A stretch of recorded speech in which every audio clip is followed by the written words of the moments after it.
Masochists, welcome back to another installment of Aw/No Sleep. Today, we have one from Accomplished Low. Title: Someone left a human finger on my doormat for my birthday. I appreciate all you out there in Masochist land. Please let me know in the comments if you have any suggestions for stories. We are on Spotify, Amazon Music, Podbean, and Apple Podcast. Without further ado, let's get into it. It was around 8 a.m. when I woke up. I brushed my teeth and walked into the kitchen, where my mom was already waiting, seated, sipping coffee, and watching one of her crazy news shows. As soon as she saw me, she stood up and gave me a tight hug. Happy birthday, honey. Then she went back to eating her toast and asked what I thought about some ridiculous conspiracy theory. I didn't reply, just rolled my eyes while pouring myself a mug of coffee. That's when the doorbell rang. I thought it was the party decorations I ordered and headed toward the door. Strangely, the delivery person was already gone, even though I had taken no more than 10 seconds to reach the handle. On the porch, lying on the doormat, was a letter envelope paper, but clearly containing something inside. Curious, I picked it up and opened it. Inside was a small scrap of paper, like a torn off page, and a slender black object I couldn't immediately identify. I pulled out the note first. In messy handwriting, it read, "Big day today, baby." A chill shot down my spine as I read those words. It sounded a lot like him. Could this be Father? Was all I could think, and for a few seconds I stood there, frozen. No, it can't be, I said out loud, snapping out of it. Then I turned my attention to the object. It didn't look like anything familiar. I gently pulled it out, feeling its softness and inspecting it carefully. But I soon dropped it and screamed when I realized what it was. A finger. It looked like a pinky, blackened with rot, nail missing, the smell unbearable. Do you want to cancel it? My mother asked as the police officers left our house. The party, you know. No, I don't, I replied, slightly annoyed by the question. This was supposed to be the first normal birthday I'd had since we escaped his grasp. I'd invited all my coworkers. The cops said that they'd keep an eye out for him. They even gave me their personal numbers, I reassured her, though it didn't seem to help. She sat at the table with her hands covering her mouth, anxious. It reminded me of those nights she used to wait for him to come home after hours at the bar, just to find out what kind of punishment he decided to unleash. Besides, I added, we don't even know for sure if it's him. It's him, honey, she said firmly, eyes drifting off as lost in a flashback. We may not know whose finger that was, but you know damn well why it's a finger. I saw tears start to form in her eyes and walked over. Even if it is him, I said, placing my hands gently on her shoulders, the police will catch him. I don't know if she believed me or not, but she stood up and quietly went to her room. It was almost noon now, and I decided to start setting up our living room for my birthday party later that evening. I did everything while trying to push the incident out of my mind, but a voice kept echoing in my head. Will we ever be free from him? The rest of the afternoon went by smoothly. Snacks and drinks were on point. The tacky decorations I had ordered from Amazon finally arrived. I took a long, hot shower and got dressed to welcome the first guests. My mother had also come out of her room, wearing a long white dress I hadn't seen her in for years. The last time she wore something like that, it hadn't ended well with Dad.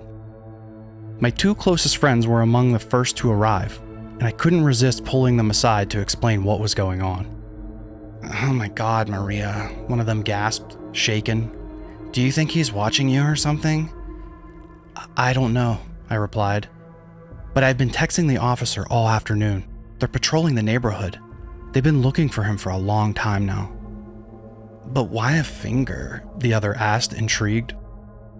I didn't answer. I just turned and looked over at my mother, who was seated, chatting with a friend. My friends followed my gaze and understood immediately. My mother was holding her beer glass with her right hand, and it was missing a finger, her pinky. The first time she tried to leave him, she packed everything in a suitcase while he was at work and we drove away, I began, trying not to let the wave of emotion take over. He found us at some crappy roadside motel and cut her finger off as punishment. My friends, probably not prepared for the intensity of what they just heard, went silent, eyes wide in disbelief. "Jonathan should be here to cut the cake any minute," I said suddenly, shifting tone, taking a sip of wine, trying to steer the mood back towards normalcy. I tried to lighten the atmosphere, chatting with other guests, refilling drinks, playing upbeat music. I told myself this day was my day, and I wouldn't let him take it from me again. Then, the doorbell rang. My heart lifted a little. It had to be Jonathan with the cake. But when I opened the door, it wasn't him. It was just another guest, a coworker. "How you doing, birthday girl?" she said casually, stepping in with a bottle of wine in hand and giving me a kiss on the cheek. "By the way, I found this lying on the ground in front of your door," she said, while she handed me a plain envelope. I thought it might be important. My hands were steady, but inside, everything went cold. I took the envelope, nodding as if it were nothing. It was similar to the last one.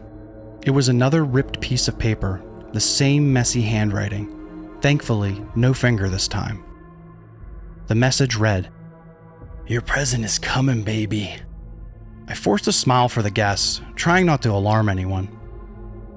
"Excuse me for a moment," I said softly and slipped away to my room. Once inside, I closed the door and grabbed my phone. My hands were shaking as I texted the police officer, asking if someone could check my house now, just to be sure. Then I called Jonathan. He didn't pick up. I called again. Still nothing. Panic began to creep in. He was meant to pick up my birthday cake, and I hadn't heard a word from him all day. Something felt off. A soft knock on the door made me flinch. It was my mom. "You all right?" she asked gently, stepping inside. I nodded, though my trembling hands said otherwise. Without speaking, I handed her the envelope. She read the note inside and went quiet. Her gaze drifted into the distance, her expression hollow. "I'll only stop when I'm dead," she murmured, before breaking down in tears. I rushed to her and held her tight as she wept in my arms. We were interrupted, though, by a voice calling out from the door. "Hey, Maria, the cake is here." I jolted upright. Jonathan must be here. "Let's go, Mom." I hurried out, heart pounding, only to find the guests looking at each other, confused. We heard the doorbell," one of my friends said, "and we opened it, but there was just this box sitting on the doormat. I guess someone just left it here." At the front door, a cake box was lying there on the floor, white, sealed, with the bakery's logo printed on top. I grabbed it and set it on the kitchen counter, only to feel something wet on my fingers. A drop, thick and dark red. The silence took over the room. I could feel every gaze on me as I carefully untied the bow and opened the box. I felt sick to my stomach, wondering what was inside, but I forced myself to lift the lid. And, as you could imagine, there wasn't a cake. There was a face. A head. Freshly severed, the color still vivid. Eyes closed, mouth slightly open. It was a head I recognized instantly, the one that haunted our daily lives with fear for so long. My father's. And stapled to his forehead, the same kind of torn paper as before, with the same crooked handwriting. It read, "Happy birthday, Maria." And justice was served. Nothing worse than a deadbeat man that beats women. Angers the core of me. So he got what he deserved, and I'm guessing it might have been Jonathan. So violence shouldn't be solved with violence, obviously, but Jonathan took care of the problem before these women lost their lives. Was it legal? Absolutely not, but he took care of the problem. I like it. It was real straight to the point. Something nice and quick for a Monday. To all you masochists out there in masochist land, I appreciate all of you. I am the Meat Grim Masochist. Farewell.